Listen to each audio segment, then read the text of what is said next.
Transcurría el año 1989, cuando Rafael Clavel Moreno cometía uno de los peores errores de su vida, lo que terminó causándole un trágico final.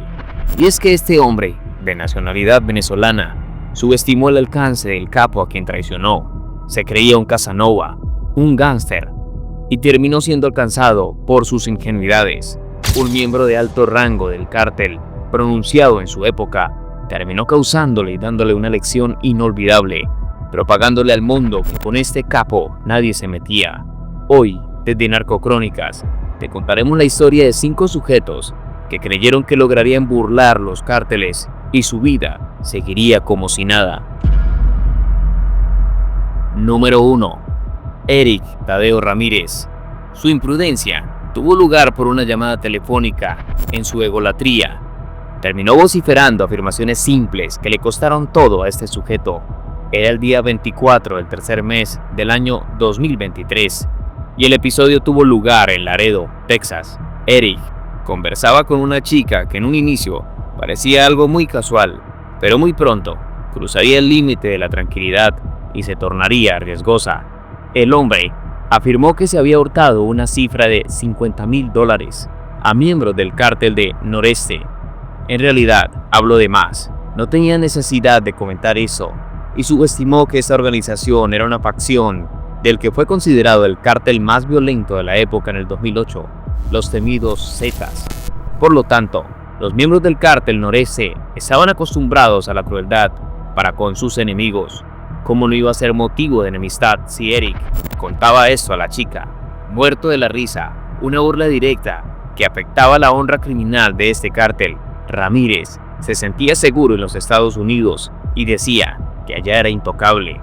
La confianza es un factor en contra cuando tienes enemigos, y aunque estaba en el territorio gringo, se encontraba en una zona de la frontera. Eric quizá pensaba que estaba muy seguro en Laredo, en esa ciudad fronteriza, pero sigue siendo territorio estadounidense. Quizá pensó que el cártel de Noreste no se extendería más allá de Nuevo Laredo, su bastión, el otro lado del Río Grande, en México. Quizá creyó que las fuerzas de seguridad estadounidenses le protegerían si algo salía mal, pero los cárteles no juegan con las mismas reglas que los demás. Aquella noche, unos hombres enmascarados, armados, llegaron al domicilio de Ramírez en una camioneta azul. No llamaron a la puerta, entraron por fuerza y agarraron y lo sacaron a rastras de su casa. Sus gritos de auxilio fueron inútiles. Nadie podía impedir lo que estaba ocurriendo. La metieron en el camión y lo condujeron directamente al puente internacional Juárez Lincoln, la puerta de entrada entre Laredo, Texas y Nuevo Laredo, México. Lo que ocurrió a continuación fue grabado por cámaras de vigilancia y fue nada menos que espantoso. Cuando el camión del cártel llegó al puente, Ramírez hizo un último esfuerzo por escapar. Las imágenes muestran a un hombre ensangrentado, Ramírez, que consigue empujar la puerta para abrirla mientras el camión sigue en marcha. Cayó al vacío y se golpeó fuertemente contra el pavimento. Por un momento, debió pensar que tenía una oportunidad, pero sus captores no iban a dejarlo marchar. El video capta el escalofriante momento en el que uno de los secuestradores salta, se abalanza sobre él y lo arrastra de vuelta al camión. Las puertas se cierran de golpe y sin más, Ramírez desaparece en México. Fue la última vez que se le vio con vida. Una vez en Nuevo Laredo, Ramírez estaba en territorio del cártel. Allí no era más que un hombre muerto caminando. Nadie roba al cártel del Noreste y se sale con la suya, y menos alguien como él, un jugador de poca monta que pensó que podía engañar a una de las organizaciones más despiadadas de México. Los detalles de lo que ocurrió siguen sin estar claros, pero dada la historia del cártel, no es difícil imaginar su destino. El cártel del Noreste es famoso por sus brutales ejecuciones, decapitaciones y desmembramientos, y otros actos incalificables destinados a enviar un mensaje. El objetivo no es solo matar, sino asegurarse de que nadie más se atreva a cruzar en su camino. En los Estados Unidos, la novia y la hermana de Ramírez sabían que algo iba muy mal.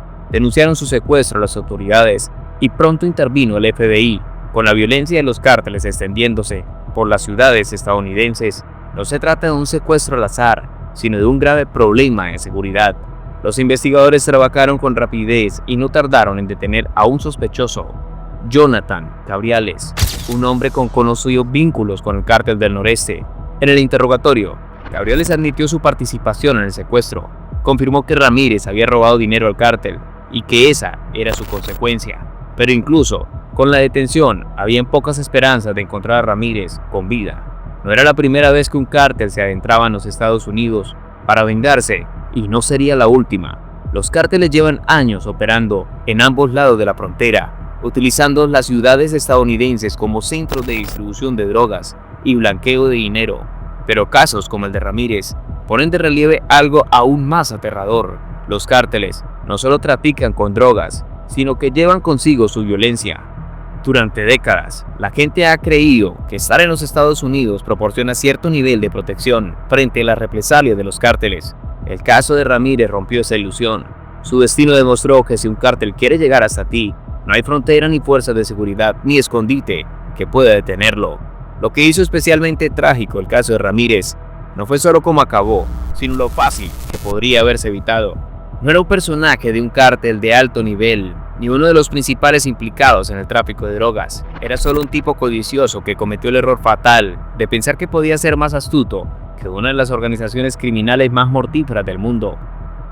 No se limitó a robar, se jactó de ello, y ese fue el momento en que su destino quedó sellado. A pesar de la implicación del FBI y la detención de Cabrioles, muchas preguntas siguen sin respuesta. ¿Fue torturado Ramírez antes de ser asesinado? ¿Se recuperó su cuerpo? ¿Participaron otras personas en su secuestro? Lo más probable es que las respuestas nunca lleguen. Cuando alguien cae en manos de un cártel, el resultado es casi siempre el mismo. Desaparecen sus cuerpos, son arrojados a fosas comunes, disueltos en ácido o colgados de puentes, como advertencia para los demás. Eric Tadeo Ramírez pensó que podía engañar al cártel e irse de rositas. Pensó que estar en los Estados Unidos le daba seguridad. Pensó que podía presumir de robar a uno de los grupos delictivos más violentos de México sin consecuencias. Pero pronto aprendió que cuando te metes con el cártel equivocado, no hay escapatoria, ni siquiera una frontera puede salvarte. Número 2. Las bandas de Poza Rica. En agosto del 2023, se reveló una escena que heló de la sangre de las autoridades mexicanas. 13 cuerpos sin vida, almacenados dentro de unos congeladores en camiones abandonados, fueron hallados en un violento rincón del país.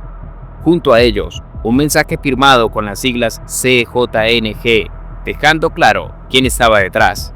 La imagen no era solo macabra, era una advertencia para todos. Para entender cómo se llegó a ese punto, es necesario mirar hacia Poza Rica, una ciudad que alguna vez prosperó gracias a la industria petrolera y que hoy se ha transformado en un sangriento escenario de la guerra.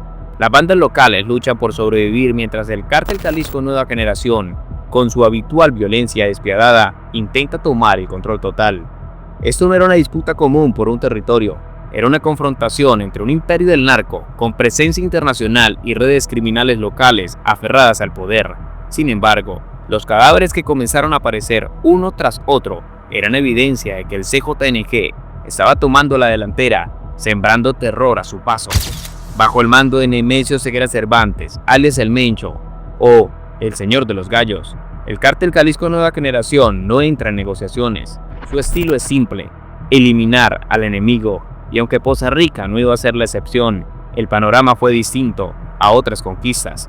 Aquí se toparon con resistencia. Varias de las pandillas que operaban en la ciudad tenían raíces en los antiguos Zetas, conocían el terreno y estaban bien conectadas. No eran improvisados, sabían moverse, tenían redes de apoyo en las estructuras locales de poder y no estaban dispuestas a ceder sin pelear. Entre esos grupos sobresale uno, los Tercios, una alianza de viejos Zetas desertores del CJNG y remanentes del grupo Sombra. No era el grupo más grande ni el mejor armado, pero conocían cada rincón de Poza Rica. Tenían aliados entre policías corruptos, políticos vendidos y otros criminales. Aún así, no podían igualar la maquinaria de guerra que representa el CJNG. Los jaliscienses no tardaron en desplegar sus métodos infames: ejecuciones públicas, ataques por sorpresa y asesinatos de oficiales. La ciudad se transformó rápidamente en una zona de combate. Los cadáveres mutilados en las calles eran más que víctimas, eran mensajes. La policía quedó dividida. Algunos agentes trataban de hacer su trabajo, otros preferían aliarse con quien pagara más o simplemente se dejaban llevar por el miedo. Los que se oponían a ser eliminados. Un personaje clave fue el Coco, un sicario del CJNQ con una larga trayectoria en el mundo criminal. Se rumoreó que había cambiado de bando, pero fue falso. El Coco había trabajado bajo las órdenes de El Puccini, uno de los antiguos líderes de los Zetas, y tras su caída, se volvió una de las principales operadoras del CJNQ en la región. Su papel fue decisivo. Organizaba asesinatos, dirigía ataques estratégicos y consolidaba el control del cártel sobre la ciudad. Los tercios no se quedaron cruzados de brazos, emboscaron convoys enemigos y atacaron a policías sospechosos de colaborar con los jaliscienses y desataron a un caos mayor. La policía local, superada y atemorizada, comenzó a colapsar. Muchos agentes abandonaron sus puestos, otros simplemente se vendieron. En medio del conflicto, los barrios se transformaron en zonas de guerra y los civiles quedaron atrapados sin salida. Las atrocidades aumentaron, las ejecuciones eran cada vez más brutales. En una ocasión, varios cuerpos descuartizados fueron abandonados junto a una lona del CJNQ, dejando claro que resistirse era inútil. Los tercios respondieron con violencia, atacando una caravana policial supuestamente aliada al cártel visitante y causando múltiples bajas. El contraataque fue inmediato. El Coco desató una ola de ejecuciones dirigidas a cualquiera que oliera a simpatizante de los tercios.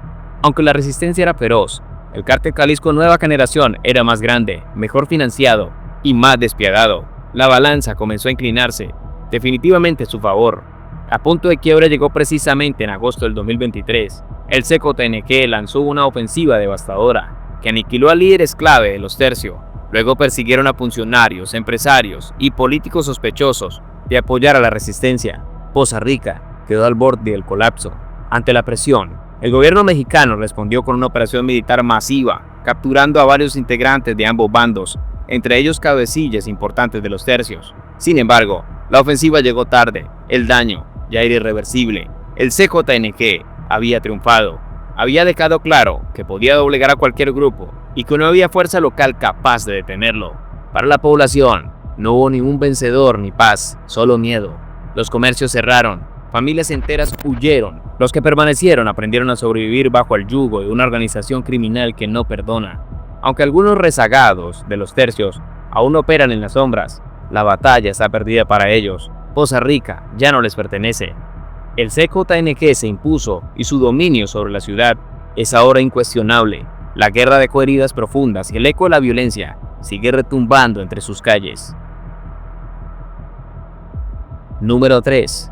Martín Alejandro Cota Monroy. Engañar un cártel es jugar con la muerte, pero mentirles descaradamente es sin duda una sentencia segura. Eso fue lo que selló el destino de Martín Alejandro Cota Monroy, un hombre que se creyó más astuto de una de las organizaciones criminales más temidas de México. Su historia no es de poder ni de ascenso, sino de una mala jugada, una mentira, una consecuencia brutal. Cota Monroy no era un pez gordo, no mandaba, ni tenía sicarios a su servicio. Era apenas un intermediario, un engranaje menor dentro del engranaje del narcotráfico. Sin embargo, su ambición lo llevó a tomar una decisión que cambiaría su vida y la terminaría. Según informes, robó un cargamento considerable, unos 400 kilos de marihuana y algunas metanfetaminas, pertenecientes a una célula conocida como los P estatales, con vínculos estrechos con el cártel de Sinaloa. En lugar de confesar el robo o enfrentar las consecuencias, decidió inventar una historia. Dijo que la droga había sido decomisada por una patrulla fronteriza. Ese fue su error fatal. En el mundo del narco, no hay margen para las mentiras. El respeto se basa en el miedo, la disciplina y el cumplimiento de las reglas, que no admiten disculpas. Cota pensó que podía engañar a sus superiores y que al estar en el territorio estadounidense, estaría fuera de su alcance, pues se equivocó. Al presentir que lo descubrirían, decidió escapar. Se mudó a Arizona, esperando que la distancia y la frontera fueran suficientes para barrer los tentáculos del cártel. Al principio, parecía que su plan funcionaba. Vivía bajo perfil, intentando que su pasado no lo alcanzara. Pero el cártel nunca olvida y mucho menos perdona. No pasó mucho tiempo antes de que sus verdugos lo encontraran. No eran pistoleros cualquiera, eran sicarios con una misión: ejecutar una venganza que sirviera de ejemplo. Querían que su muerte dejara una huella. La noche del 10 de octubre del 2010, en un apartamento en Monroy, recibió a quienes creía conocidos. Eran rostros familiares, Personas con las que quizá alguna vez compartió negocios o confianza. Esa noche sería la última. Lo que siguió fue una ejecución que parecía salida de los videos más crudos del narco. Lo decapitaron con una violencia tan cruda que dejó impactados incluso a los agentes que acudieron al lugar. Ese tipo de muerte no es gratuita. No fue solo una represalia, fue un mensaje. Un disparo sería fácil, una puñalada quizás demasiado íntima, pero una decapitación, eso grita traición, escarmiento y advertencia. La escena sacudió a las autoridades estadounidenses. La violencia del narco había cruzado la frontera de manera aterradora. Las investigaciones confirmaron lo que ya se temía. No era un crimen común, sino una ejecución planificada por el cártel, con alcance más allá de México. Poco después, se realizaron varias detenciones. Entre los implicados estaba Chris Santos Morroyoki Yocopucio, vinculado al narcotráfico, quien fue sentenciado a 14 años de prisión por el papel en el crimen. Pero a pesar de las capturas, el impacto del asesinato dejó una profunda preocupación. Si los cárteles podían operar así en suelo estadounidense, ¿cuánto faltaba para que este tipo de violencia se convirtiera en algo habitual? El caso encendió las alarmas del FBI y otras agencias federales. Lo de Cota Monroy no fue un caso aislado, sino una demostración de que no existe lugar suficientemente seguro cuando se traiciona un cártel. Pensó que podía burlar a sus jefes, mentir, robar y luego esconderse en los Estados Unidos sin consecuencias. Pero el crimen organizado no deja cuentas pendientes. En el mundo del narco, las deudas siempre se pagan, y él pagó con su vida. Número 4. Anonymous. En el universo de la guerra digital, Anonymous se alzaba contra una fuerza temida. Este colectivo de hackers, sin rostro ni estructura formal, se convirtió en una pesadilla para gobiernos, grandes corporaciones y figuras de poder que consideraban corruptas. Su campo de batalla era el ciberespacio, y ahí libraban sus guerras, exponiendo secretos confidenciales, tumbando sistemas y sembrando el caos con presión quirúrgica. Su arma era el conocimiento, su escudo, el anonimato. Pero en el 2011 cometieron el que sería su mayor error. Se enfrentaron a un enemigo que no conocía límites y que no respondía con demandas, sino con sangre. Se atrevieron a desafiar a los Zetas, uno de los cárteles más despiadados de México. Para entender la magnitud del choque, hay que comprender qué era realmente Anonymous. No era una organización como tal, no había jefes, oficinas, ni estructuras jerárquicas, solo una red descentralizada de expertos en hacker, unidos por ideales, libertad digital, lucha contra la censura y exposición de la corrupción. Podían atacar a una multinacional un día y al día siguiente filtrar documentos de inteligencia. Eran invisibles, intocables, y eso le daba poder. Los Zetas, por el contrario, eran todo lo que Anonymous no era.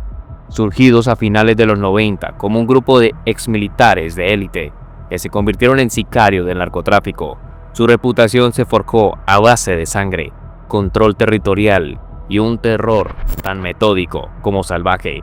Mientras el cártel de Sinaloa prefería las alianzas, los Zetas construyeron su imperio a través de ejecuciones públicas, masacres y un código en silencio absoluto. El enfrentamiento entre ambos mundos comenzó con la llamada Op Cárcel, una operación anunciada por Anonymous tras el supuesto secuestro de uno de sus miembros durante una protesta en Veracruz. El grupo lanzó un ultimátum al cártel: o liberan al compañero o expondrían a su red de colaboradores, incluso políticos, policías y empresarios vinculados. Para Anonymous era una ofensiva más dentro de su largo historial de ataques. Habían hecho temblar a agencias gubernamentales y gigantes tecnológicos. Pero esa vez no era un tribunal o una sanción la que se avecinaba, era un monstruo sin rostro, arma implacable. Al principio, todo parecía ir a su favor. Una filtración masiva podría haber revelado conexiones peligrosas y fracturado la estructura del cártel, pero Anonymous no contaba con la especialidad de los Zetas: represalias físicas. No denunciaban, ejecutaban. Pronto comenzaron a circular rumores inquietantes. El cártel no solo estaba molesto, sino que ya había comenzado a rastrear a los miembros del colectivo. Se decía que habían desplegado sus propios expertos cibernéticos y que no necesitaban vulnerar sistemas para actuar. Bastaba con un nombre, una dirección y una bala. Ya habían dado pruebas de lo que eran capaces. Meses antes, periodistas y usuarios de redes sociales que publicaban sobre ellos fueron hallados sin vida. con mensajes de advertencia clavados al cuerpo. Los Zetas no jugaban a la guerra digital, jugaban a la guerra real. Conforme se acercaba la fecha del ataque prometida por Anonymous, algo cambió. De pronto, Op Cartel fue cancelada. Para un grupo acostumbrado a desafiar a la CIA, a la FBI o a multinacionales como PayPal, retirarse no era algo común. ¿Qué había pasado? Algunos miembros justificaron la decisión, alegando que podría haber causado un daño colateral. Otros señalaron una verdad más cruda. Los Zetas ya sabían quién eran algunos de los involucrados y habían enviado mensajes muy claros. El miedo se hizo presente. Hackers mexicanos de Anonymous comenzaron a desaparecer del mapa digital. Algunos cerraron cuentas y otros dejaron de comunicarse. Uno incluso apareció en video, con voz temblorosa, suplicando que se abandonara la operación. Y así terminó Op Cartel. Nunca se filtró ninguna lista de colaboradores. Algunos rumores afirmaban que el hacker secuestrado ya había sido liberado, pero nunca se confirmó.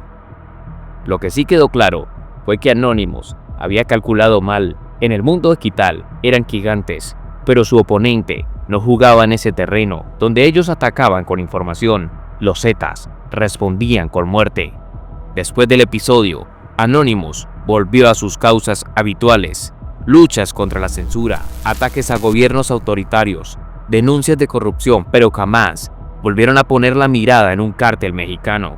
Por su parte, el poder de los Zetas comenzó a resquebrajarse años después, debilitados por enfrentamientos internos y golpes del gobierno. A finales de la década, el cártel se fragmentó en células más pequeñas, pero su legado de terror quedó tatuado en la historia del crimen organizado.